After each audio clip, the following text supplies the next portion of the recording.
Okay. Are we queued? We're recording, yeah? I'm just waiting on you All there, right. son. Hey. Hey, Gold Ball Hunters. Welcome to another episode here at Gold Ball Hunting. Is that Brent Abel I see over there? Yeah. It looks like him. Yeah. It's me. It's me. What's There up, you are. Jeffrey? Oh, nothing. A little rainy afternoon here in the Napa Valley. How's it down there in the desert? You know, we got a nice day. It's a little chilly, but I'll take it. 65, 64, not Yeah. bad. Oh yeah, a little chilly. Yeah. Oh, got a little chill on there. Sorry. Had to I think it's 65. I better cue up the hot cocoa and get the fire roaring. I want to get my You know. I got to get my Epsom salts bath going right away. So, what's going on today, man? Well, let's see. First, what do we got going here? We've got if we're talking about what? I'm like all tangled up here. Would right you now. like me to take over? Why don't you jump in here? You're a little more calm than I am. I'm just upset because of the weather. Yeah. Okay. So look, here's what we're doing is we're trying to help three types of players, and if this is the first time you're with us, we're trying to help competitive players, right? Whether they're tournament players, local, regional, national, bust through to the next round where you're kind of getting stuck. We're helping. Did I say tournament? Yeah, tournament players, league players. I'm a little some of you too. League players where you really want to move up to the next rating label, whatever that number is, or maybe you just want to win a bigger majority of your matches. And then also you guys and gals who are playing Wednesday night doubles or Thursday, midday, lunchtime singles, and you just want to be the man. You want to be the woman every time. We're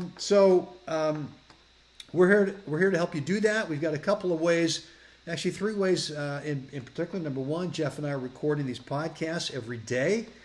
I don't know what episode number this is. I'm going to say somewhere around 30 or 31, something like that. But we are doing this on a daily basis on YouTube and then also iTunes and other audio podcast platforms.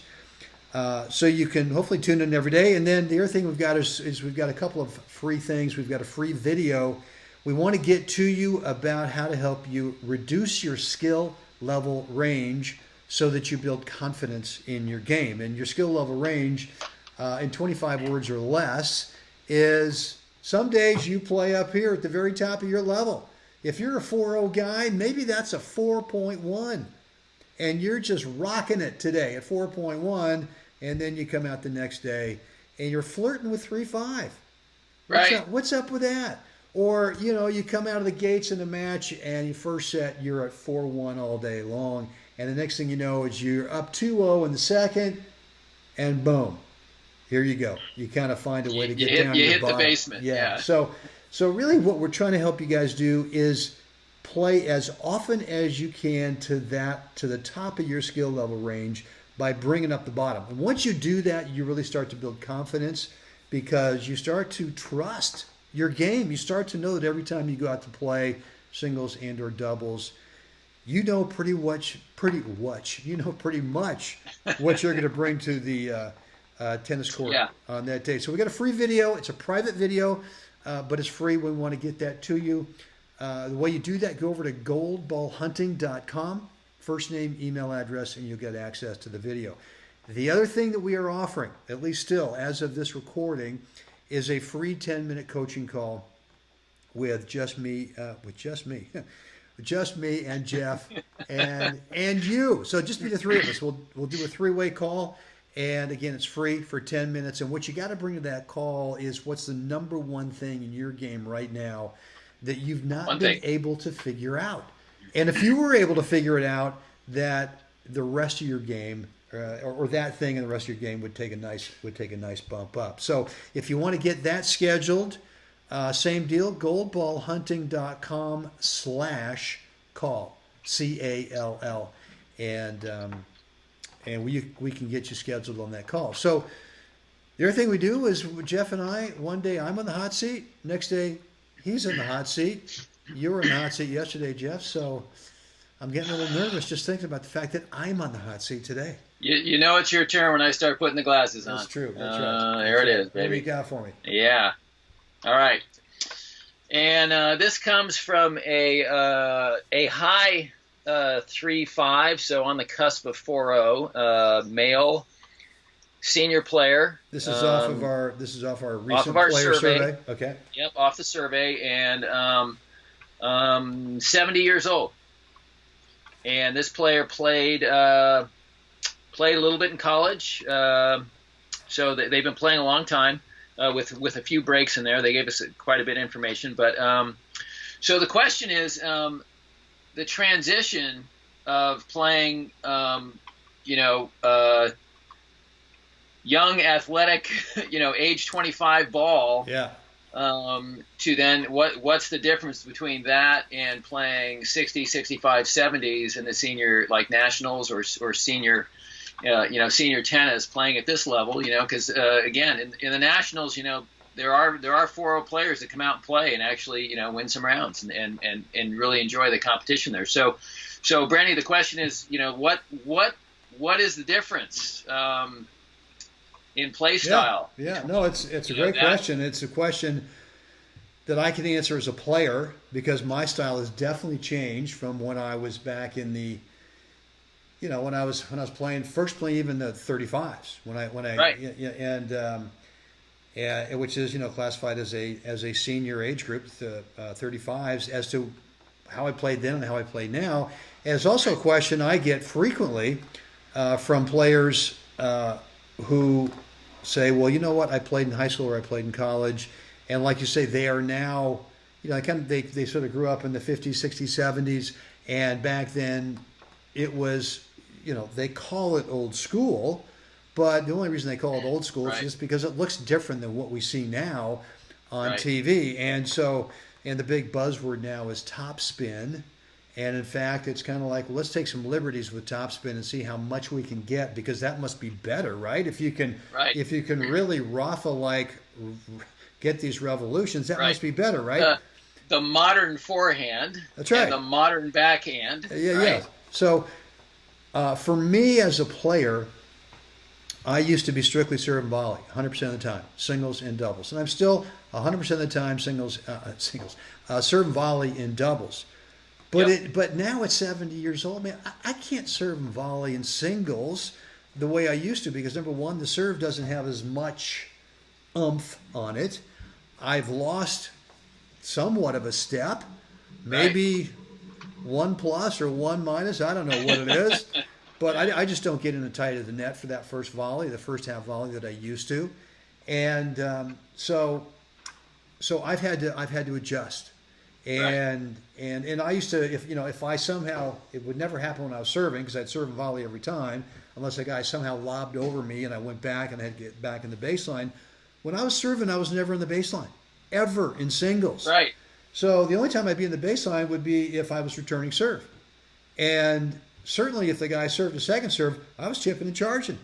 Right. I was coming in. First serve, sometimes, I couldn't get in, so I'd stay back. And now I knew I was in deep doo-doo because I did not have a repeatable ground stroke game.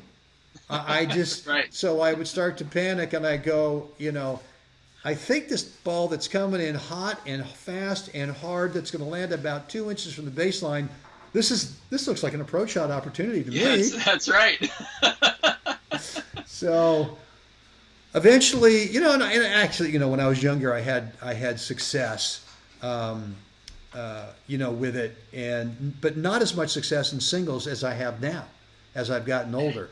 And I would say right around when I turned 60 is when I had to transition over to the reality kind of hit after kind of, the ball peen hammer, boom, boom, boom, serving volley's not working, it's not working. And I finally went, serving volley's not working anymore.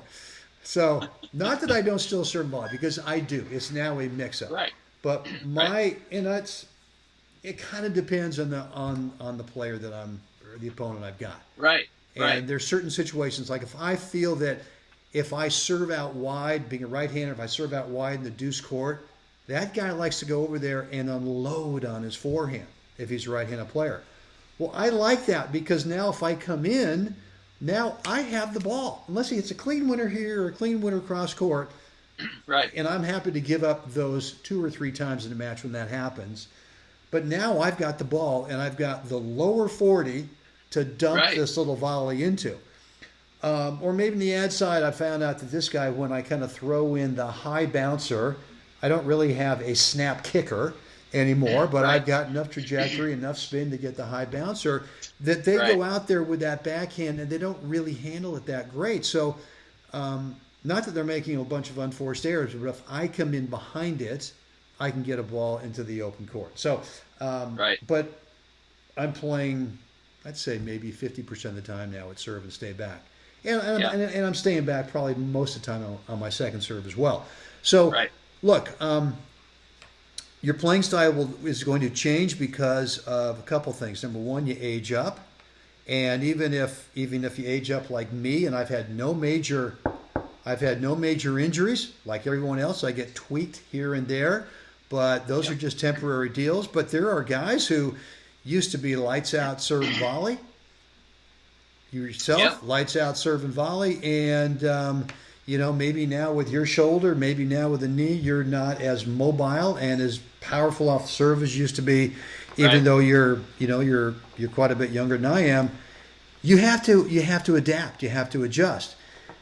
So for me, that's been my sort of difference, but as a player. But I'm telling you, as a coach, as I said before, I get players come to me and saying, well, I used to play college, or I used to play, as an adult, and then I'd go out and got a job out of college. I got a job, I raised family, and I really haven't played much tennis, and now I'm 50 years old, or I'm 55 years old, and I want to get back into it, but man, the language is different now. Right. What is semi-Western? What is full Western? What is windshield wiper? What is open stance? I guess I have to be doing this now, right? And my answer is no, you don't have to. You might do some version of it, but I can't tell you for sure until I actually see you play, right? Till I actually see you play and see, because it could be. And I've seen some guys who played at a pretty decent level as juniors and in college with classic continental-based grip game, right? The whole thing was continental. There was no Eastern forehand, no full grip Eastern backhand. It was all continental. And these guys come out, and I say, well, let me just see what you used to do. And they come out, and they just carve up this guy over there. And I'm going, why would you do anything else? This looks.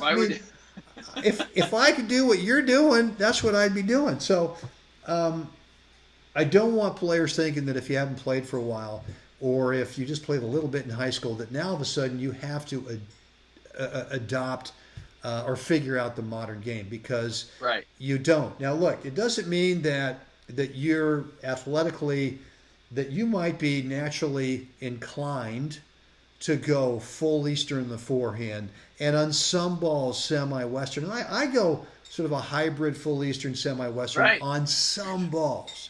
Right. But not every forehand. Not every forehand bounces to that little honeypot spot where I can do it.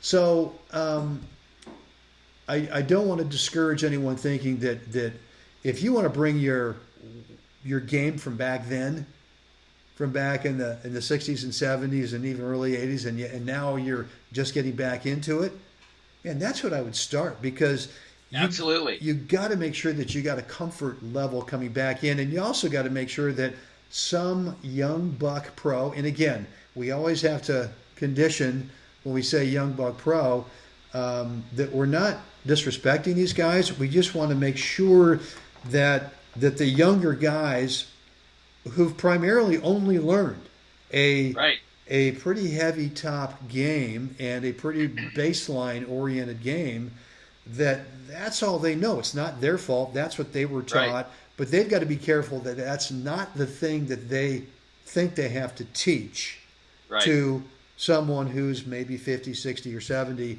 hasn't been in the game much for a while, and now is coming back. And so my advice would be, stick with the game that you used to play with. I mean, if someone, I've had guys say, well, look, I used to play just with wood rackets. Okay. So let me tell you, with wood rackets and the old school style of stuff, the slice, the kind of the semi-top drive. If I put a new racket and new strings in there, you're going to be, you're going to be on the tour by Thursday, and I get 25%. So, I think kind of defining. That's really good. I mean, I agree with you 100%. And I think as you were talking there in my own head, I kind of went, let's define the two things. If you're just coming back to the game and you played and you have a skill set, already. And the difference is that we just have to learn to apply that skill set with a new game framework, with a new idea about how to use it. So bring your skill set with you. Let's not play the game the same, though. Don't bring your game with you. It's bring the skill set that you've known and that you trained and you've got it. Now let's figure out how to use it in a very effective way that makes you feel like, wow, I don't need to go with new technique. Now that I've changed my mindset and I'm just looking at the game through a different lens now, and we've got a guy who's 75 that we're working with who's just jumping into the senior national events. He played, USC ball, the dream team, and he's just coming back into it. He's got a beautiful skill set. He's got an absolutely beautiful skill set, and his struggle right now at the moment is reworking the way he sees the game and how to effectively apply that skill set with a new set of patterns. No question about that, Jeff. That's really a great point because there's so many competing media outlets, for lack of a better term, that are trying to convince you that this is the right pattern, and the only way to work that right pattern is with these types of grips and swing shapes. Right. And so you're absolutely right. Start off with a skill set that you used to have, and then there is a way to apply it in terms of shot patterns that actually help you kind of eliminate all the noise out there.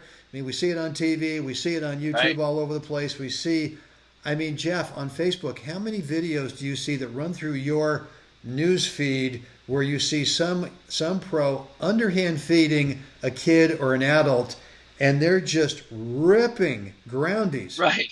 And I keep looking for the next video from a pro where he's working on some volleys. He's working on a volley. He's working on a drop shot. He's working on a semi-looper lob. Right. Not just these ridiculous, So anyway, so guys, I think that is a great question, and whoever our guy was that asked that question is struggling with that. That's you're not the Lone Ranger. It's a very common thing in terms of that demographic, players who used to play a little bit now coming back in the game and kind of confused as to what they should do. So, well, very good. Look, if you're sort of in that demographic and you want to get some help. Again, as I said at the beginning of this call, we're still offering a free complimentary, no charge, on us, on the house, 10-minute coaching call. That if that's the thing that you really want to kind of get organized with, we'd love to schedule that with you and point you in the right direction. And if there's something else in your game different from that you've been struggling with, you just can't figure out. Whether it's on your own or whether you're working with a pro and you guys just are not quite getting it, we'd love to get you on that free 10-minute coaching call. Again, the way to do that is go over to goldballhunting.com/call, CALL, and we'll get you scheduled at a time that works for you. So, Jeffrey, anything else that we'd love the fine folks who've been hanging out with us today to do right now? I think I'd like them to like us and share us, subscribe to us, please, and let us know what you think down below. Love to hear from you. We would, the comments are so important for us. Really help us know if we are kind of on the right path here, trying to help you guys. So for sure, a comment would be great. And until next time, guys, time to get out there and help someone else have a spectacular day. Jeff, we're going to go ahead and do this again tomorrow. Can't wait.